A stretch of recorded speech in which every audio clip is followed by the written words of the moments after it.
Bonjour à toutes et à tous et bienvenue dans cette nouvelle vidéo. Aujourd'hui un endroit particulier puisque nous sommes au Halte de Biarritz avec Thomas qui est le fondateur de Balm et surtout vous présenter la nouvelle recette que vous pourrez découvrir à partir de début décembre, mais du coup aujourd'hui en restaurant avec la collaboration de Balm. Et Balm c'est une marque, je vais laisser Thomas vous expliquer. Bonjour à tous, bienvenue chez Balm. Donc ici on a Biarritz, donc dans notre premier magasin dédié à la truffe, épicerie, restauration et avec pas mal de truffes fraîches comme vous pouvez le voir ici. On sait pouvoir aussi un petit peu détailler pour les gens qui nous regardent, pour moi aussi parce que comme je te dis tout à l'heure, et pour pas me cacher auprès des gens qui nous regardent, je connais rien à la truffe, je sais pas comment ça fonctionne, voilà, j'ai quelques idées un petit peu, le côté un peu aussi forcément premium, mais après voilà comment ça se récolte, voilà, ça nous explique un petit peu le produit, puisque aujourd'hui c'est quand même une fierté française et nationale, ce produit, ce champignon, hein, et de pouvoir nous expliquer un peu comment ça fonctionne, puisque voilà, quand on dit truffe, on pense souvent aux chair. Hein, parce que c'est un produit qui est noble, qui est premium et qui est cher, et donc du coup c'est pouvoir aussi un peu comprendre pourquoi c'est cher, etc. Okay. Donc truffe fraîche Mélano, donc c'est la première fois qu'on va faire cette collaboration. Produit du terroir avec le cordon bleu, bon effectivement c'est la perfection. D'où viennent ces truffes, comment on les récolte et pourquoi elles sont aussi chères, de par leur rareté évidemment. Donc tout simplement déjà c'est un champignon. Champignon comme un cèpe, comme une girole, comme un bolet, sauf que c'est un champignon qu'on trouve sous terre, au pied d'un arbre. Impérativement au pied d'un arbre parce que sa vie dépend de l'arbre et sans cet arbre truffier, il n'y aurait pas de truffe. Essentiellement des chênes. Donc que des chênes. Ok. On peut trouver des noisetiers, tilleuls, mais c'est à 99% des chênes. D'accord. Et ça pousse dans les racines, enfin comment ça... Alors tout à fait. En fait c'est la symbiose entre un champignon et la racine de l'arbre. Tu veux, la truffe quand elle va commencer à se développer, elle va être reliée à cette racine normalement, et ensuite elle va commencer à se détacher pour continuer sa croissance, détachée de la racine, mais par contre toujours bien évidemment au pied de cet arbre. Ok. Elle va mettre très longtemps à pousser. D'accord. Et il y a plusieurs facteurs qui vont faire qu'elle pousse rapidement, qu'il y en a ou non, certaines années. Ça va être le sol, le terroir, le climat et l'arbre. Ce sont les trois impératifs pour avoir une truffe. La truffe a besoin d'un sol calcaire, assez riche, avec beaucoup de nutriments, pour pouvoir pousser.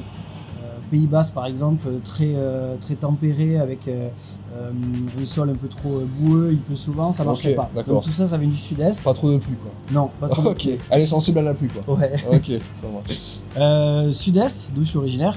Très bien. Donc les truffes viennent de chez mon oncle, en Provence, à côté de l'Île-sur-Sorgue. Pour continuer, donc ces truffes vont pousser au pied d'un arbre et pour tout vous dire, elles vont pousser pendant 6 mois. Donc en fait, le climat qu'il va y avoir à partir du mois de juillet va être décisif pour savoir si on va avoir des truffes à Noël. D'accord, ok. Et c'est, on va dire, l'enchaînement des saisons qui va nous donner un petit peu la rareté ou non de la saison. C'est-à-dire, est-ce que ça va être une bonne ou une mauvaise saison. Voilà. C'est comme ça, c'est pour ça qu'on les retrouve souvent aux tables de Noël du coup. Tout à fait. Ok, bah, les chats, je sais pas ça, tu vois. Ça marche. Donc 6 mois. 6 mois pour cette variété, parce qu'on alors enfin, il y a des variétés de truffes différentes. D'accord. Là on parle de la Mélano qui va être présente de décembre à mars. C'est la truffe avec la plus d'intensité. D'accord. Voilà, on l'appelle la truffe noire, la truffe du Périgord. Ok. C'est vraiment celle qu'on va trouver donc évidemment pendant les fêtes. D'accord. Et donc quand je parle du schéma de croissance de cette truffe, on parle évidemment de juillet à décembre. Et certaines vont commencer leur croissance un petit peu plus tard et sortir en janvier, février, mars.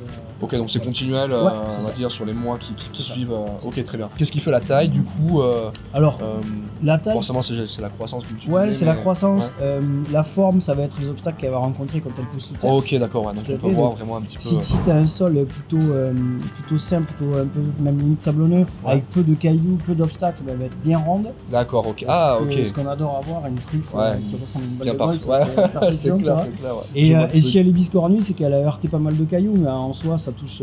pas grave, parce que le goût ne change pas du tout. D'accord, donc en fait, la terre sert un peu de moule, quoi. Ouais, tout à fait. D'accord. Dans sa croissance, en fait, elle va prendre des petites formes, du coup, c'est un peu, voilà, le côté... Ouais, voilà. Et en fait, si tu veux, elle va se développer comme ça pendant 6 mois. Et en fait, pendant 6 mois, elle sera indétectable. Sauf que le dernier jour de sa vie, avant d'arriver à maturité, là, elle va commencer à dégager de l'odeur. Et on va pouvoir commencer à la détecter. Alors, nous, non, parce que notre sixième sens, c'est pas...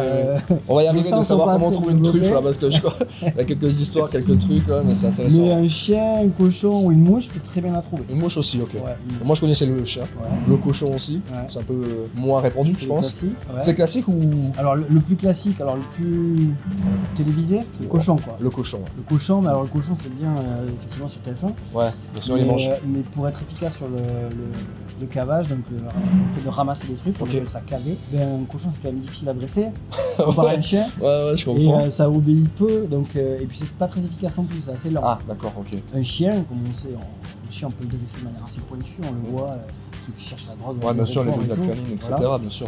Donc ça, on peut avoir un chien qui soit hyper performant Ok, et effectivement qui va trouver la truffe très bien. de manière assez efficace. Ok, et est-ce qu'il y a des races de chiens qui sont plus ou moins, on va dire, orientés truffe? Il y en a une en théorie, mais en réalité tous les chiens, à part s'ils ont un nez écrasé comme un bulldog, peuvent Ouais, trouver des le truffes. bulldog ça marche pas du coup. Non, Ok. mais si tu veux, un chihuahua peut trouver des truffes, sauf qu'après il sera pas très efficace dans la nature. Ouais, d'accord. Mais par contre, il y a le Lagotto qui est censé être le chien destiné au ramassage de trucs, qui est une race italienne. Mais effectivement, on peut dresser. Moi, mon oncle a eu berger australien, berger allemand, tout type de chien. Il faut qu'ils soient un petit peu talentueux quand même. Ouais, tu vois, oui, qu'ils aient bah, des un petits petit peu, trucs. évidemment. Mais toute race peut trouver des Ok, des ça trucs. marche. Et donc du coup, toi, sur ces truffes-là, comment elles sont ramassées du coup? Alors, celle-ci, pour aller jusqu'au bout du truc, donc si tu veux, tu te balades avec ton chien, Ouais. tu vas parcourir ces chênes. Alors, ça soit du sauvage, soit de la plantation, parce que maintenant on arrive à planter des chênes truffiers. Ah d'accord, donc t'arrives à faire Ouais, des une plantations. exploitation vraiment L'exploitation de spécifique chênes à ça, truffiers. quoi. Le problème dans ces plantations, et en fait c'est pour ça qu'on va toucher à la rareté et donc au prix de ce produit-là, c'est qu'on n'arrive pas, on plante pas des pommes. Et en fait on a beau planter des chênes qui vont donner maintenant de plus en plus tôt, un chêne planté peut donner à partir de ses 4-5 ans, quand même attendre cette période-là, ça a vachement évolué, avant c'était beaucoup plus long. Mais sur 100 chênes plantés, il y en a 30 qui peuvent commencer au bout de 4 ans, 20 qui prennent le relais au bout de 5 ans, et les premiers peuvent s'arrêter du jour au lendemain et ne plus jamais donner de leur vie, et d'autres peuvent prendre le relais et donner très longtemps. Donc en fait ça reste hyper irrégulier, et le fait de les planter, de les regrouper au même endroit, n'enlève pas la rareté du produit, donc le prix malheureusement ne va pas baisser. D'accord. On arrive juste à cadrer le climat, parce que du coup on arrive à arroser quand il y a des grandes sécheresses Oui, par voilà. exemple. Tout est regroupé Tout est dans un même réuni, endroit. on va quoi. toujours caver au même endroit, donc c'est quand même beaucoup plus efficace, D'accord. mais ça n'enlève rien à la rareté de ce produit-là, et donc au prix. Bon, même si on essaye de réfléchir un peu côté industriel, in fine, voilà, Non. Dame Nature a toujours raison, Ouais, entre guillemets, et forcément le côté premium et rareté Ouais, tout à fait. ne marchera pas forcément. C'est ça. Et donc du coup, vous, avec Balm, comment ça se passe alors du coup, vous vendez de la truffe, Ouais. mais vous vendez pas que la truffe. Non, on fait truffe fraîche évidemment, c'est D'accord. le phare. C'est un produit qu'on aime proposer tout au long de l'année avec différentes variétés. Je vous ai parlé de la truffe je t'ai parlé de la truffe d'hiver, mais il y a aussi celle d'été, Oui. celle d'automne. Donc on arrive à avoir de la truffe quasiment 9 à 10 mois de l'année. D'accord. Alors les Elle est truffes blanche sont en l'été. différentes. Ouais. Ok. Elle est blanche, une intensité vraiment en dessous. En termes ok. Ouais. Et Mais- pourquoi du coup? Alors ce sont des variétés différentes. D'accord, ok. Avec des propriétés différentes. On a toujours cette ligne truffe quand même. Par contre, on est sur effectivement une intensité plus faible, mais avec une utilisation complètement différente. D'accord. Et un prix qui diffère aussi. Oui, La ça je truffe savais que la d'été, truffe d'été était moins chère. elle c'est est ça. 10 fois moins chère. Ok, bon ça je le savais. Et pour le coup, t'en mets un peu plus, tu la mets de manière un peu plus grossière. Elle a un côté noisette qui est hyper intéressant aussi. Donc en fait, elle est top. C'est ça qu'on retrouve souvent en restaurant, non? Tu sais quand voilà les mecs te liment ça sur Ouais. des pâtes ou des trucs, Ben non, souvent elle est un c'est- peu plus claire, non? Ça dépend de la saison. Parce Ça que dépend du de la moment où le serveur amène une truffe fraîche, si c'est en hiver, c'est que c'est de la truffe d'hiver. D'accord. Si c'est l'été, c'est que c'est Ok. la truffe d'été. À part si de la congèle, ce qui marche très bien aussi. Mais en soi, pour la truffe fraîche, ça sera forcément adapté à la saison. Ok. Et quand tu l'as, du coup, quand tu l'achètes par exemple, t'achètes ça, Ouais. tu peux l'utiliser combien de temps après? Pas longtemps. Pas longtemps, Ouais, ok. parce Donc que ça durée de pas vie. mal, pas mal de clients qui font ouais. l'erreur de garder trop longtemps. Ok. En fait, plus on la garde, moins elle a d'intensité. Bah, Donc c'est nous, on différent du conseille vin, à quoi. nos clients, ouais. Ok. Nous, on conseille à Ça nos marche. clients de la manger le plus rapidement possible. D'accord. Souvent, il y a des gens qui arrivent et qui me disent ouais, j'ai un repas dans 10 jours. On dit non, celle-ci, c'est ce soir en couple, vous allez vous régaler. Ok. Et par contre, si vous voulez revenir dans 10 jours, on va passer la semaine prochaine, on aura le nouvel arrivage. D'accord. Faut toujours en profiter. Mais une truffe comme ça, bon, celle-ci est pas mal quand même, mais une truffe comme ça, pour 2 personnes, Oui. t'es largement bien. Ok. Ça coûte à peu près 20 €. D'accord. Donc, quand on dit que c'est cher, c'est le kilo qui est cher. Ouais, c'est le kilo qui est cher. Mais quand on représente une truffe, là, tu vois. Oui, tu t'es mets à pas un 15 kilo sur tes €. pattes, quoi. 20 grammes pour 2 personnes, c'est déjà super. Ok. En termes de prix, on est à combien à peu près sur la truffe? Du coup, ça varie forcément en fonction des années. Et là, cette année, c'est quoi le prix? Alors cette année, on est sur une saison moyenne. C'est pas une mauvaise, ça s'annonce plutôt bien. Donc, c'est-à-dire que quoi, en termes de goût, en termes de Non, rendement? c'est juste en termes de quantité. En termes de quantité, Ouais. ok. On Donc peut on va avoir dire que des chaque années avec année. très peu de truffes, Ok. mais toujours la qualité est super. Il est rare qu'on ait des mauvaises années de qualité. D'accord. Après, c'est moins il y a de quantité, plus on galère à trouver les belles Ouais, truffes. ouais, c'est je ça me le doute. truc. Ouais, ok. Mais cette année, c'est une année moyenne. On va commencer prix public sur le marché à 1 200 €.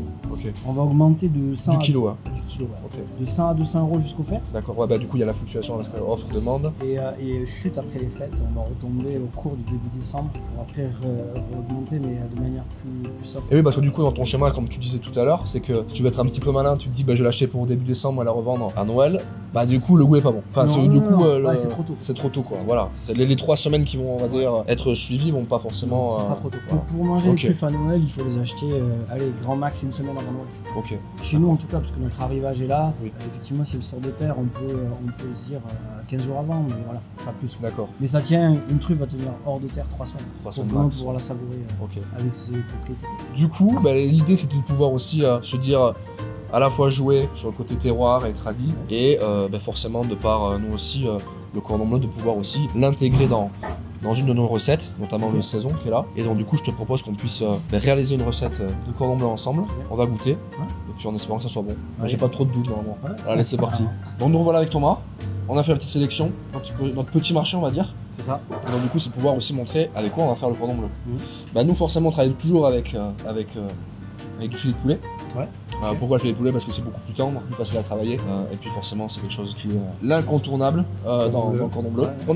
Moi j'ai voulu choisir de travailler avec un jambon blanc parce que c'est vraiment notre recette classique. Et surtout le jambon blanc va pouvoir permettre. À la truffe du sexe. Ouais exactement. Parce que Vraiment. c'est vrai que si je choisis une charcuterie un peu plus travaillée, un peu plus sèche, tu vois, elle va reprendre davantage le goût de la truffe et forcément c'est pas l'idée. Donc c'est pour ça qu'on choisit le jambon blanc. Et puis ça plaît à tout le monde donc c'est Ouais. très bien. Et donc du coup le fromage alors avec quoi on va travailler du coup? Gouda. Gouda à la Ok, truffe. trop bien. Gouda à la truffe de vache avec de la truffe d'été. Le gouda est assez neutre.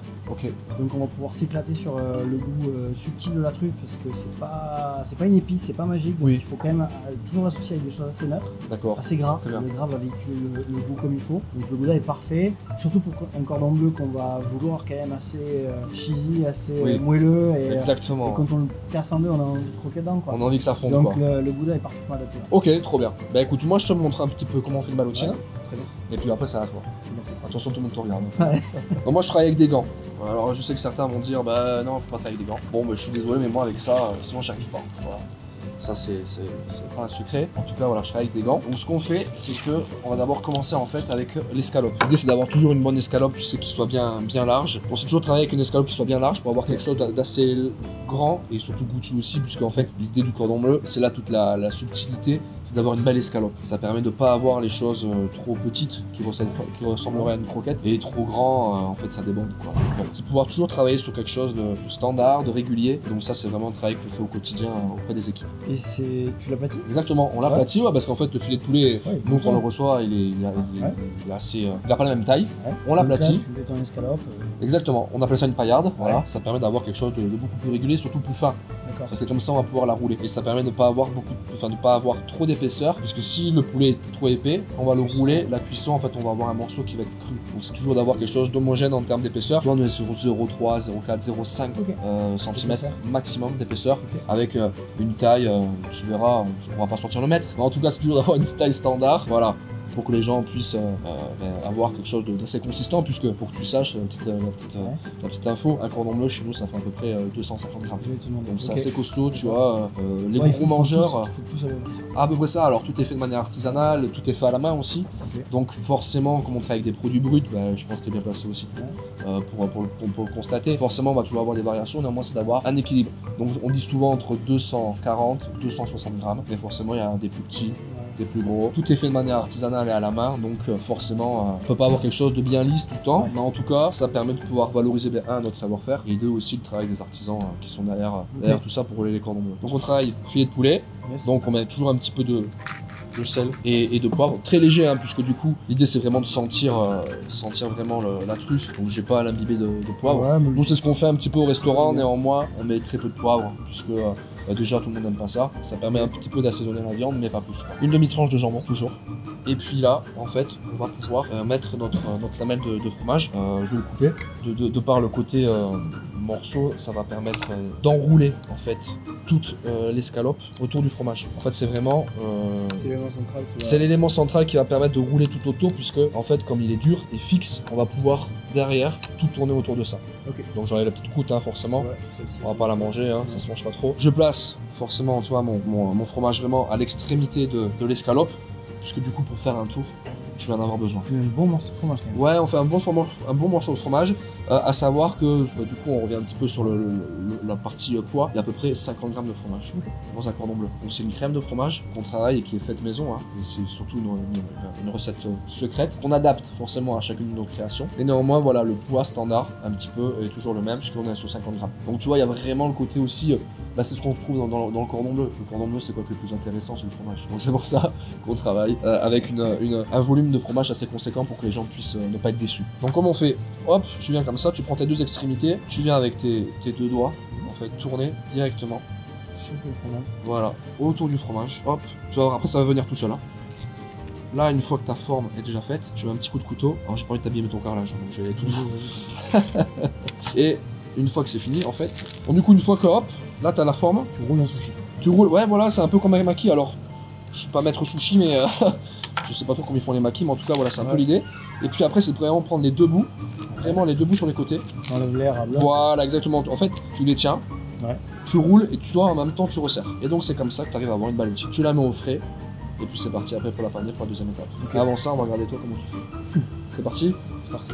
Film plastique. Donc première étape, film plastique, ça va te permettre en fait d'utiliser, comme tu as pu voir tout à l'heure, forcément c'est une aide à vraiment à la ballotine. Donc première étape, je te laisse le faire. Allez, la ballotine, tu prends ta petite escalope. Une escalope, là. Voilà, tu essayes de... Voilà, des fois elle est pas forcément... Voilà, nickel. Un beau petit carré. Un beau petit carré, un beau petit rectangle, ça c'est super. Comme ça, tu assaisonnes un petit peu ta viande. Voilà. Ton jambon. Ton jambon. Je pense que je vais t'étonner. Ouais. Ton petit fromage, alors je l'ai sympa, je te l'ai coupé. Ouais, c'est cool ça. Voilà. Ouais, c'est pas mal. Es-tu prêt? Ouais. Et 2 kilos de truffes. Et 2 kilos de truffes, allez, c'est parti. Bon, ça va être parfait, ça c'est la recette. Ok, donc là tu coupes ça comme ça. Ok. En fait, la truffe, tu peux la mettre comme tu veux. Oh, ça sent super bon. Tu peux la couper en julienne. Râpée, c'est pas mal. Moi, j'aime beaucoup. Donc julienne, c'est quoi? C'est les petites slides? Ouais, tu peux faire des tranches, tu peux faire des petites juliennes, tu peux faire des petits bâtonnets. Et râpé, souvent ça décuple un peu l'intensité, le goût de la truffe. D'accord. C'est pas magique, mais je trouve ça sympa. Ok, c'est pas magique, mais c'est sympa. À retenir. Ok, très bien. Donc là, c'est parti. Là, tu prends tes deux extrémités. Regardez bien. Voilà. Ah voilà, super. Nickel. Là, tu récupères un petit peu ton film vers toi. Voilà, et là tu remets un petit coup. Voilà, voilà, super, trop bien. Je donne le couteau. Et après tu prends vraiment sur les deux... Voilà, magnifique. Et sur les deux côtés, tu peux vraiment pincer. Bah super. C'est pas mal ça. Bah, c'est magnifique, hein. Écoute, si tu cherches... Ouais, tu peux venir chez nous. En tout cas, c'est belle ballotine. Nickel. Là, l'idée, c'est de pouvoir la mettre, comme vous savez, au frais, pour figer forcément la forme, le mien. Celui de Thomas, franchement, il est pas mal, hein, vous avez pu voir. Il a plus de trucs. Ouais, franchement, en plus, il y a plus de trucs, ce sera meilleur, c'est sûr. On le fige et après, on le panne. C'est parti. Et ben voilà, Thomas, ça y est. C'est cuit en friteuse. Qu'est-ce que t'en penses du rendu? C'est plutôt pas mal, hein. C'est magnifique. Franchement, ça sent bon, hein. Tu vois le fromage qui ouais, ça déjà, commence à couler, là. Ouais, alors, ça sent, malheureusement, les gens qui nous regardent aujourd'hui, bah, l'odeur, aujourd'hui, bah, on peut pas encore le faire, hein. À distance, mais en tout cas, voilà, nous, je pense qu'on va se régaler. Je coupe et on goûte tous les deux. Ouais. Regarde. Ça bon. là. Ouais. Je t'en fais un petit maquis, tiens. Bon, c'est pas forcément l'idée de toujours couper avec le couteau, puisque tu vois, en fait, tu délies un petit peu la chapelure, néanmoins, je pense que le goût sera toujours là. C'est beau. Donc ça, c'est pas quelque chose qu'on fait tout au restaurant, par exemple, de tout couper. Vous avez des sticks au resto? On a des sticks, toi, donc ouais. Tu vois ce que je viens de couper, en fait, on le donne directement comme ça. Okay. Donc tu vois, il y a quand même à manger, quoi. Donc, bon, il est un peu cassé, moi, mais c'est pas grave, le goût sera là. L'idée, c'est de pouvoir goûter. Ouais. Santé. C'est bon, hein. C'est bon, hein. C'est bon mais chaud comme on dit. Franchement c'est bon, hein. Ce que j'aime beaucoup en fait dans ce mariage, c'est qu'on sent la truffe, ok, mais pas trop non plus. Tu vois, ça laisse aussi la place à la volaille, au jambon. Ça permet de pas être déjà écœurant, d'avoir un côté aussi subtil par rapport à la truffe. Mais c'est ça, parce qu'au final, une truffe, si tu veux, c'est pas magique, c'est pas une épice. Bien sûr. Et t'as pas ce côté, je sais pas, sur certains produits, d'une évidence comme le caviar qui est iodé, et tu te dis, je vais en prendre plein le nez. Une truffe, c'est du champignon, goût terreux, goût de noisette par exemple pour la truffe d'été. Donc au final, tu vois, ce que j'aime bien faire, moi, c'est couper une tranche. Ah, allez. Tu vois, mais tu goûtes donc, ça. Comme ça.